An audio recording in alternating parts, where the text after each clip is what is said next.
Have you ever wondered what a Nicolas Cage movie is like when he's not the major focus of the movie? I believe he sells his soul to Satan and becomes immortal. Isn't that Ghost Rider? Space, find out.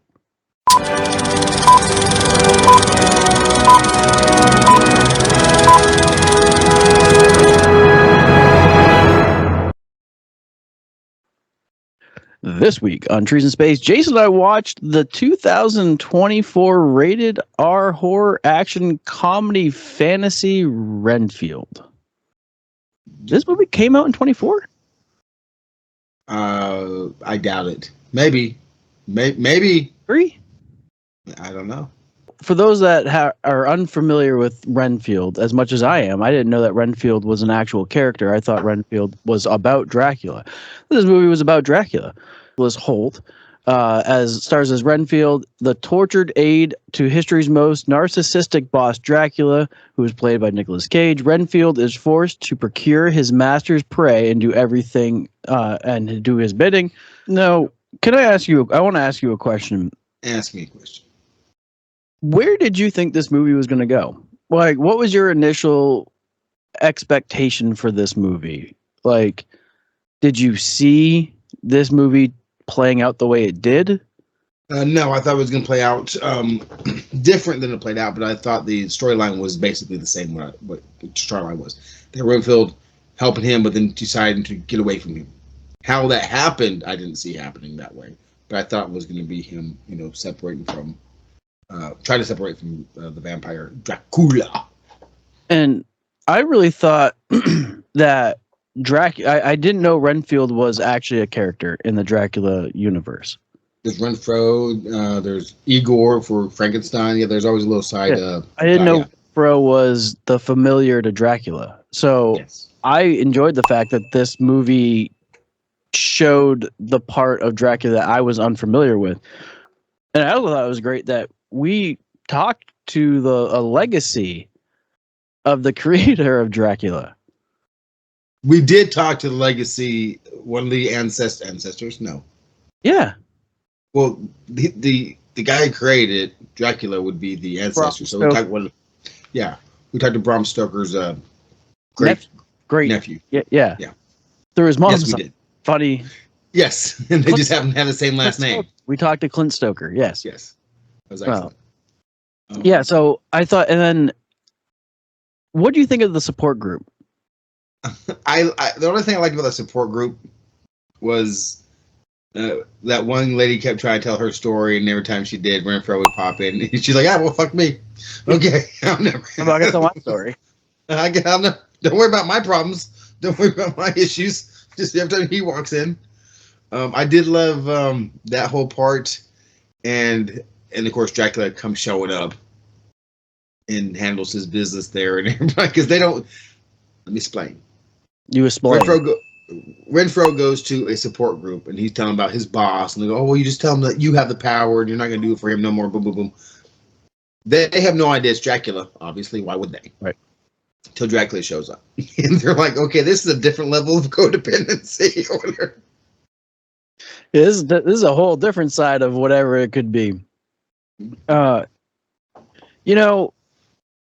For what it's worth, like, I thought the humor was pretty great in this movie. And they picked the perfect person to play Dracula. I'm sorry, but Nicolas Cage's overacting is perfect for that character. Because he overacts everything he does. He is just so he just chews up the scenery. He just like if I'm going to be on film, you're going to want me on film. Yes. I couldn't think of a more horrible job if I wanted to. And you have to do it. You have to, or I'll fire you. Do you understand? Oh, I will say this.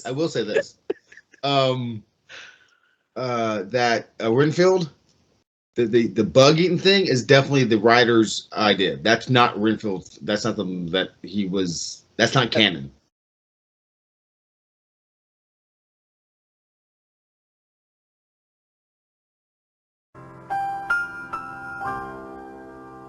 That's not canon? No, that's not canon. And I was curious, apparently any bug will do. Like, I thought these were like special genetically altered bugs.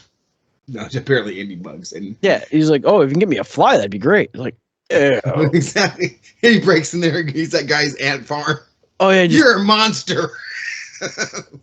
That's just. But I tell you what, they had the comedy immediately when the vampire Dracula was like, "I need this," and he goes, "I need some nuns, a bus full of school cheerleaders," and and he's naming all these things that he wants to eat to help him out. He goes, "I can't find those things," and the very night he's somewhere, and all the things that the vampire mentioned just show up. yeah. I thought that was hilarious. Yeah, I enjoyed the comedy aspects of it. I thought it was great. I loved this movie very much. It was enjoyable. I really, though, I don't think I can really say much more about it. I mean, it was a nice, quickish watch. It was just a lot more pleasant than I expected. You know, I heard really bad things about this movie. I did too. Bad. And from what I've heard to my expectations were exceeded. Oh, mine too. I like the ending. I don't understand, I guess, because they had to kill the Dracula, right? Mm-hmm. And so when they trapped him in the spell of whatever powder, the cocaine powder. Cocaine. Yep. Yeah, that was hilarious. And they just fucking chop him up, garlic him up, whatever, throw, you know. And he goes, I'm not even sure that's going to stop him because he's immortal, whatever. So there could be a part 2. You know, Dracula comes back from that, whatever. So they left it open. I liked how the new Renfro, the drug guy who became the familiar, for Dracula. I like how he had that power too, and they fought each other. I don't like how he just died that way because I don't think Renfield would have died that way. They were fighting each other. It's like they have the same power, so why can one kill the other? Well, I think it's old power versus young power. Like, you know, it's almost like comparing a Great Dane puppy to a Great Dane. Yeah, they're both Great Danes, but the 5-year-old Great Dane knows how to be a Great Dane. The 8-month-old puppy Great Dane doesn't know its size, doesn't really know its strength, doesn't really know anything of its abilities or what it can or can't do, and it's awkward, it's goofy. I think that's the problem. Well, I get that part. That's the fighting ability. I'm talking about like the immortality ability because I thought they both were immortal. Well, I think it's also like the baby thing, like baby immortality. The longer you're immortal, the more difficult it is to kill an immortal. Like maybe you have to But immortal's immortal, right? But he might not be immortal. I don't know. So he could come back in part 2. He just is all broken up and whatever. I don't know. Right. I also like how the female actress that played the drug lord. They also addressed that though when Renfield's organs were all out of him. Yes. Like Dracula's blood is what heals him, so he can die. He just needs Dracula's blood. That's a good point.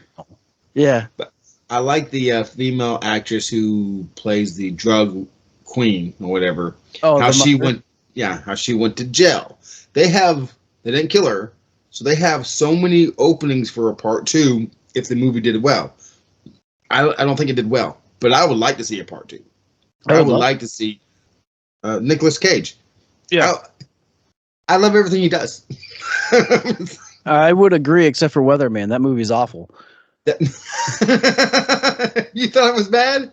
The Weatherman was awful. I walked out of that movie. That's the only movie I've ever walked out of.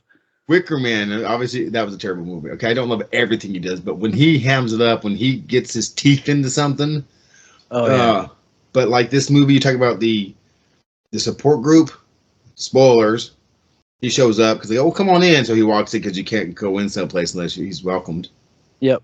And he kills the whole support group. Now, how Renfield got there before Dracula did, because they were in the apartment together, and then Dracula went there. But the apartment is nice and colorful and cheerful. Like, aw, good for you, Renfield. You can have personality. Yeah. But Dracula kills all the support group. But I'm not sure how long later this is. But he took Dracula's blood and made them all come back to life. Mm. You know, it's different than. Okay, I get the fact that it heals you, but you have to be alive to be healed. This is coming back from the dead, so they're now technically zombies. Oh yeah, and really appreciate being alive, but you can't unsee what we saw, and we're just gonna have to live with knowing what we're. Exactly. That was good. Yeah. Thank you for that. Yeah.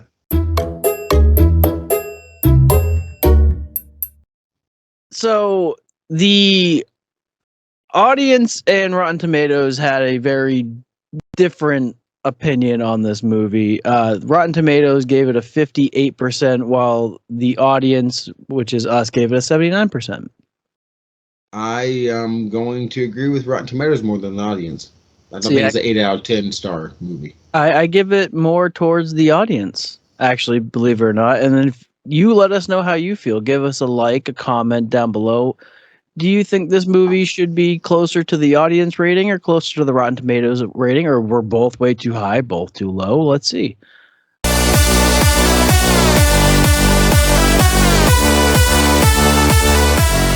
Here we have our 5-star reviews from Rotten Tomatoes. This one comes from Sandra M.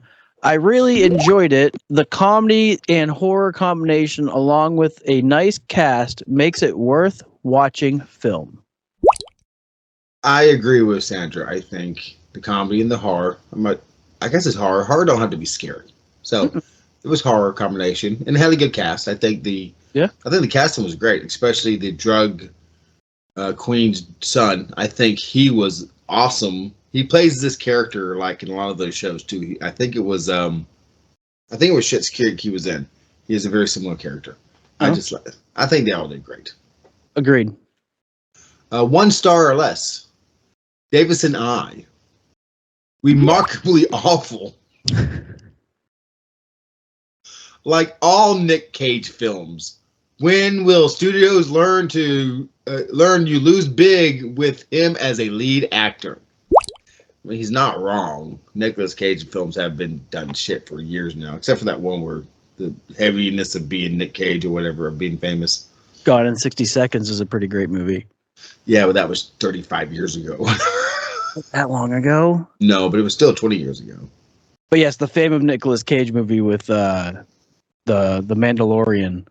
It's a good movie. That did very well in the box office too. Don S with this 5-star review says, great, really have to watch it 3 or 4 times to get all the goods. Extraordinary cast. That's twice that someone mentioned how good the cast was. So he had to watch it 3 or 4 times to really enjoy this movie. Really have to watch 3 or 4. Yes, he had to get all the goods and stuff. Like the big fights whenever the female cop and he had his bugs and he had superpower and they were killing all these people in the hotel. Chopping arms off with serving platters. And I'm like, how many of them are just good cops trying to make a living and how many of them are evil bad people? Because they all can have been evil bad people. They're just killing people just doing their jobs. And there's a big pile of bodies on top of a car in the middle of this. I'm like, okay. It's like Return of the Jedi with all those contractors building the Death Star. They were innocently installing water mains and shit, and then some dude goes and blows them all up. You guys remember where you were when it happened? Yeah, I remember I was in Coruscant in training waiting to hear some friends made it out. And, of course, they didn't because, it blew up and evaporated. Yeah, like a big, colorful firecracker. No one was getting out of there. Exactly. That's what you want me to do. Oh, Lord. So, the next 1-star review. Michelle C.H. I wish Nicolas Cage would enunciate. The movie is dull. I couldn't finish it. Well, that's your problem. You should have finished it. You should have finished it. Most women, you probably can't finish. No matter how hard we try. Finish. It happened. And it's not his fault he couldn't enunciate. His mouth was full of makeup and teeth. The last 5-star review comes from Reeve A. It was a really enjoyable and wholesome movie. The cast was fun and the plot was good. Graphics and action sequences were also great. This is a must for those who like dark humor horror. I'm reading this review, and this person put the word wholesome. He did. I don't think they know what wholesome means, but the watchers of this video will.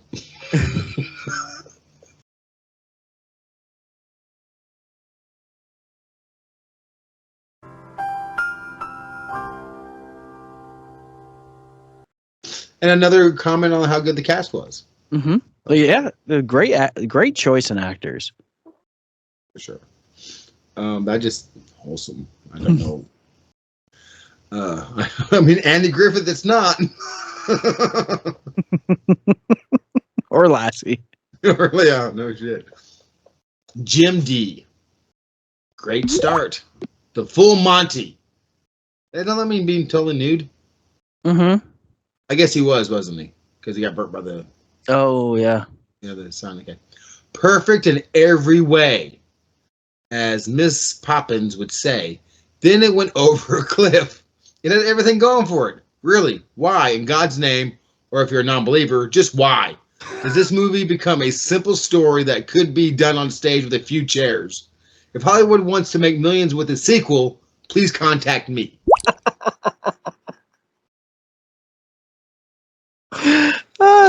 So, for those that don't know, whoever starts the episode is our episode, and we pull the ones and the fives, and I forget what I put. And this has been here for a minute. Yeah, I just do a quick skim on some of them because I have to go so far back to find the WTF was the first review, and this comes from Sean T back in April 12th, 2023 with a 4.5-star review. It says Renfield delivers a lot of good. Runs out quickly, despite playing the great Renfield. The story does not hold well on its own. It is muddled with instant tone, a theme shoved down your throat, and subplots surrounding Aquafina and Ben Schwartz that go nowhere. However, Cage's Dracula is the reason why the film. The scenes between Cage are great, and I wish that we got more of them together and simply more of Cage. The film's MVP. There are many hyper-stylized and violent action scenes, but not enough to keep you from yawning at times. Unfortunately, when the movie strays away from some turning gore humor, or sorry, it begins to drag despite its runtime of 93 minutes. Finally, radar comedy could have fared better with less flat humor and more scenes. Cage, the modern tale of Dracula's low-serving and bloody good time until it strays away from the action, and Cage who delivers a performance watching. Okay, Sean, you repeated yourself. That could have been shorter, but that last thing you said was also the first thing you said. But that's okay. It was important, and you wanted to make sure that sticks in your brain. And he is right. Cage was the star of the show. It was stylized violence. The best thing was those two interacting with each other. It needed to be more Nicolas Cage. But you know what? You know who else is the star of the show? Who? Godzilla. And do you know who's not in the movie for very long? Godzilla. And just like Jaws is the star of that movie. And Michael Myers. Yeah. They're not in the movie for very long, and that's why they're the star, because they're so impactful for when they're on the scene. Right. Just like Betty White and Lake Placid. It just stays there.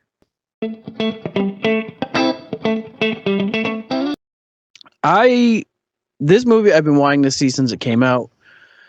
In 2024, apparently. Well, yeah, in 2023, because the first opinion happened almost a year ago.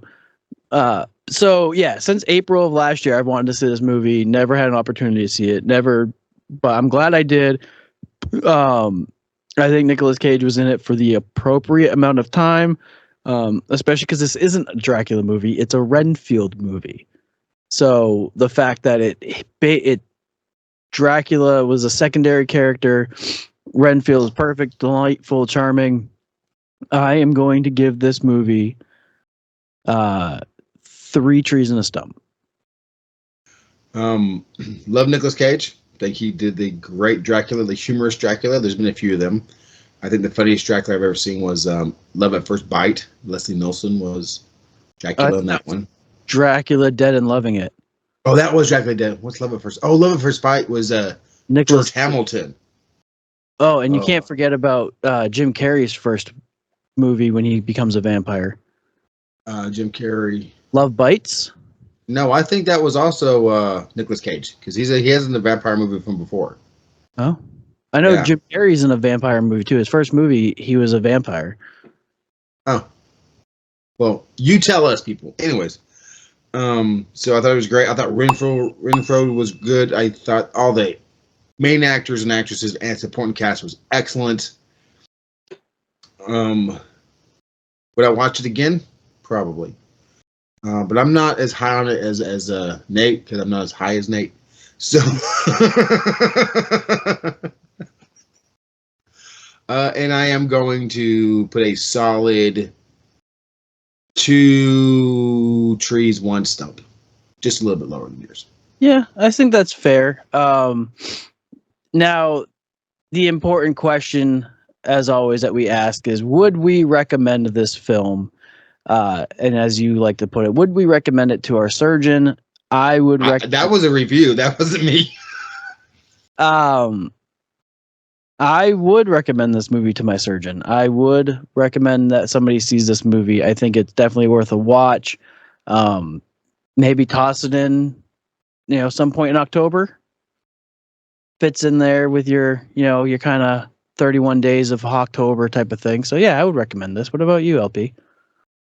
I would absolutely recommend it to somebody. Yeah, so you should watch it. You got time, hour and a half, and back. Eat some pizza if something else isn't on. I mean, there's other things I'd watch instead of, but I think if I was flipping through these channels and it came on, I'd leave it on. Agreed. So, yeah. Yes. So yeah. Thank you, everyone, for watching this episode of Trees in Space. We greatly appreciate you sticking with us. We definitely like your likes, your comments, and if you're not subscribed, please subscribe. So that way we can keep putting this beautiful content in front of your face every week at Monday at 7 a.m. I've been Nate. That's been Jason.